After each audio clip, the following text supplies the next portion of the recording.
time after I passed would not be too upset if she found a new partner. However, it would hurt me deeply if you were to let him have on the golf course. She said, "Don't be silly, I won't do that." She said, "I would never do that. And besides, he's left-handed." Trevor, like the joke in here, had a good sense of humour. This is the flowers to display.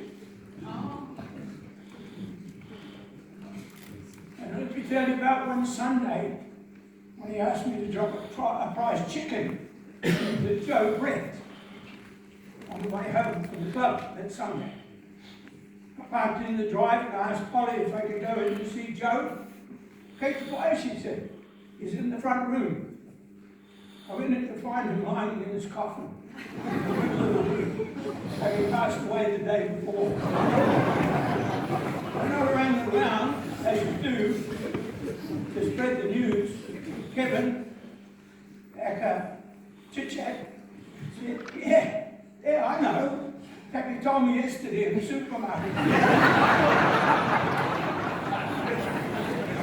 I doubt that Tappy had forgotten. He was not good at forgetting. It's great to play golf with. The best bit was when you didn't need to keep the score. Tappy knew that what everybody had. Imagine. And he always had a comment when you button out, "No pressure." Happy to try to. You'll need this one to win the hole. 6 will win it. Always let him keep my score when I had the chance. Just on the off chance that he'd underscore it. But it didn't happen often.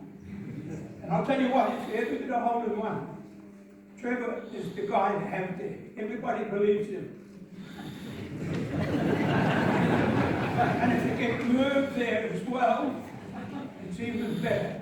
I call that a double tap.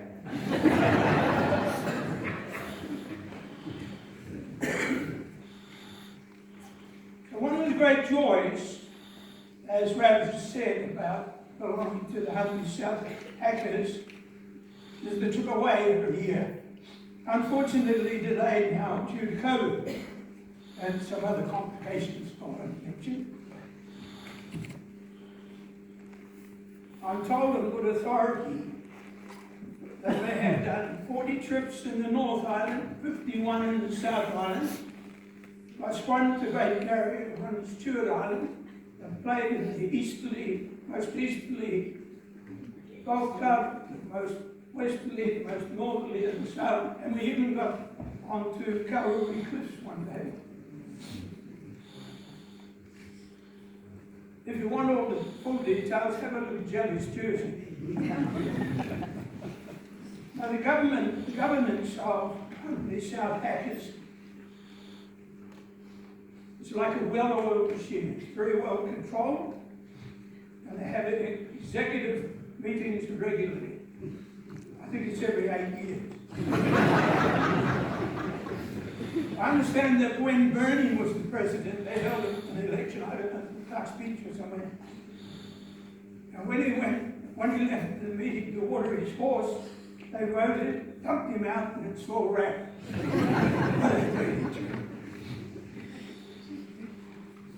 In time, I was told to find a bigger mug for the job. Jelly reckoned he was a natural. Tom Healy promised to get me on the executive.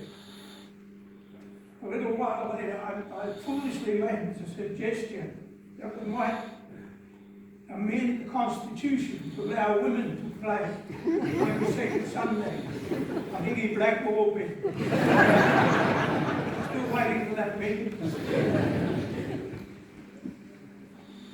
So what happens on tour, of course, will be stays on tour.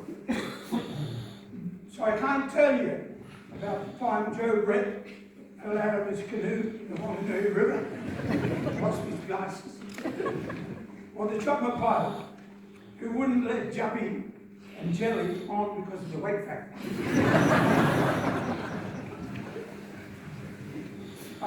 talk about when Lynn Thomas, on a trip to Westport, had a freak accident, believe me, and fell over and banged his head, and I had to take him to hospital.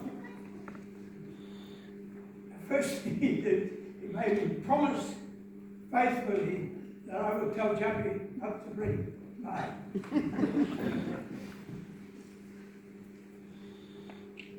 Trevor seemed to be in a different time zone to everybody else at times. I don't know what it was.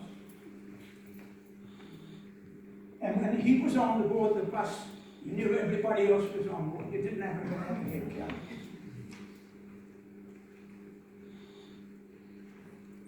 As the sober driver, I always marveled at how they were so decisive about whether they would want to go. They knew exactly where they wanted to go, like ours.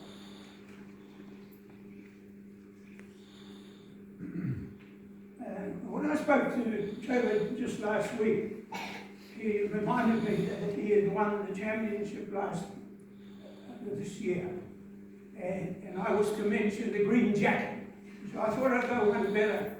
And I'm wearing it for him today. He and I were the only ones that fits.